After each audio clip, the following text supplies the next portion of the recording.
Salut à tous, c'est Alex Molic. Alors j'espère que vous allez bien les amis, car aujourd'hui, eh bien je vous présente une nouvelle petite vidéo. Bien plus que ça, je vous propose un nouveau format, les histoires d'Alex Molic. Car en effet, des histoires atypiques liées à l'automobile, eh bien j'en ai vécu quelques-unes. Des courtes, des longues, des incroyables, des plus banales, enfin bref, tout type d'histoires. Et du coup, eh bien j'avais envie de vous raconter tout ça, comme Père Castor, au coin du feu. Oui, je sais, c'est pas un vrai feu, c'est bon. En tout cas, si ce format vous plaît, eh bien, tac, tac, tac, tac. On n'oublie pas, c'est super important. Bon allez, on perd pas de temps, j'ai une histoire à raconter, moi.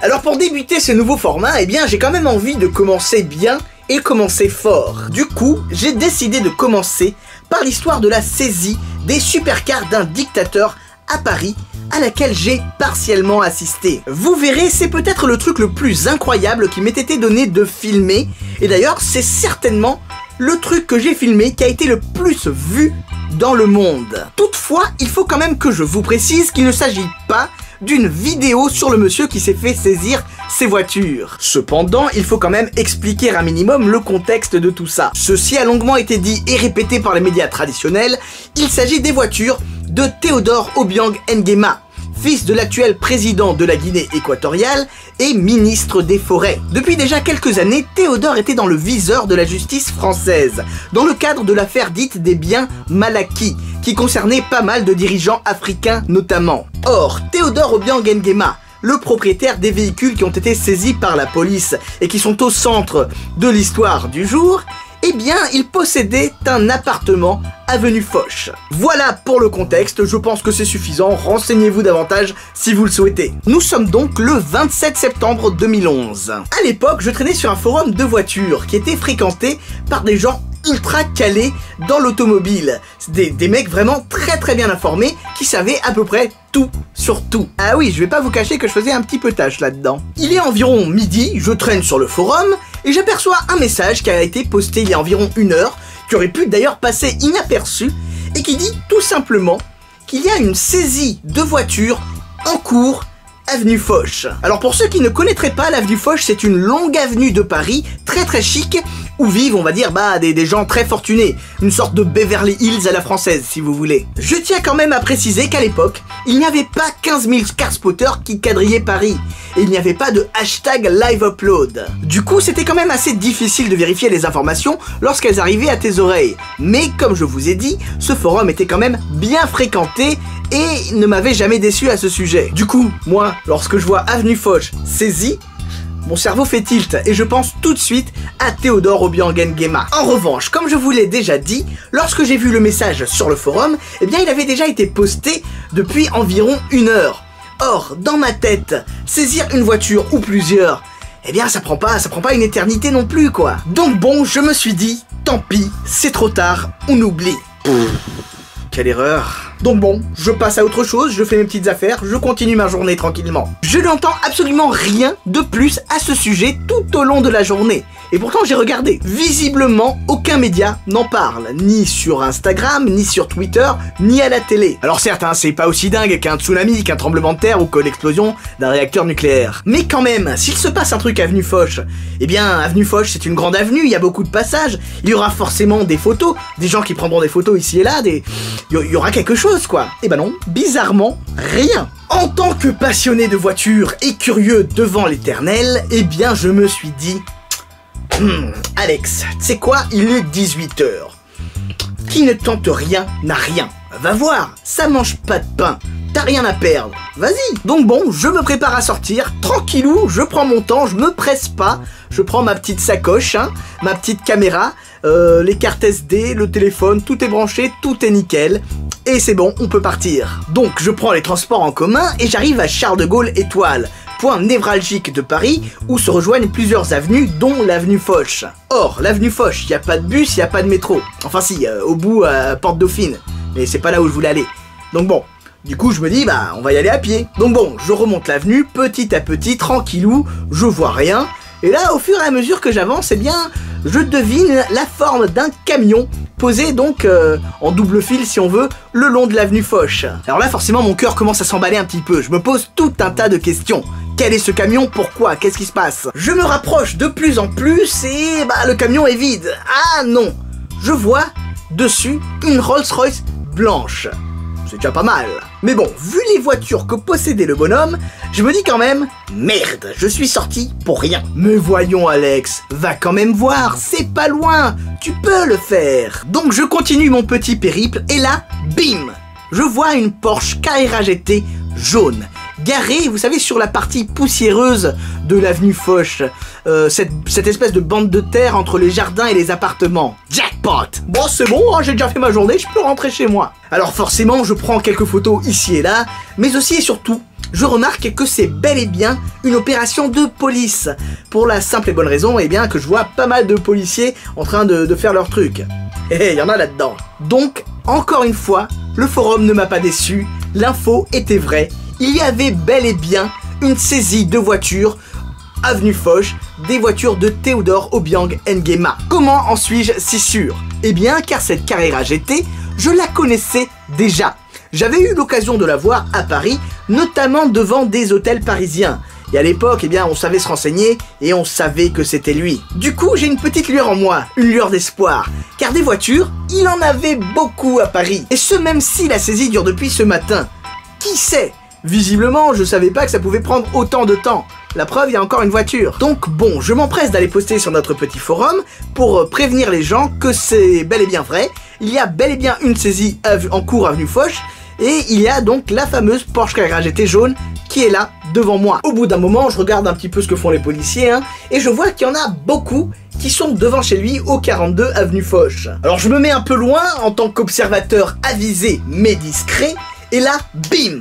Craquage de la rétine, je vois au loin son Aston Martin V600 Le Mans, V600 LM, qui est en train de se préparer à être sorti. Il y a un truc rouge magnifique, une couleur super rare, et une voiture d'ailleurs super rare également. Ils sont en train de la sortir pour l'emmener au camion, et c'est là, à ce moment, que je devine au loin la Maserati MC12.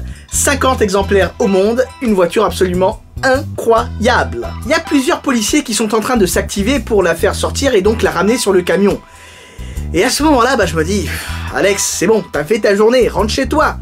Mais non. Alors je me rapproche un petit peu pour filmer tout ça de plus près. Je suis sur un lieu public, la rue, j'ai le droit. D'ailleurs, les policiers voient que je filme et ils s'en foutent d'ailleurs.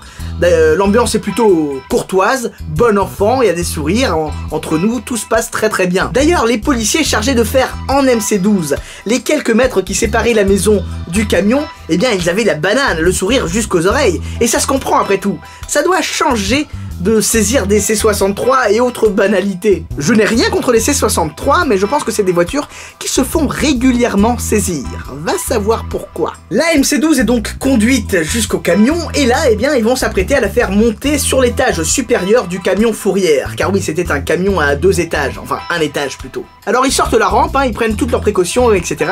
Et là, eh bien, ils commencent à faire monter la MC12. Forcément, ce qui devait arriver arriva, ça commençait à puer l'embrayage. Car oui, une Maserati MC12, ce n'est pas fait pour ça. Donc je pense que la manœuvre a dû flinguer l'embrayage de la Maserati.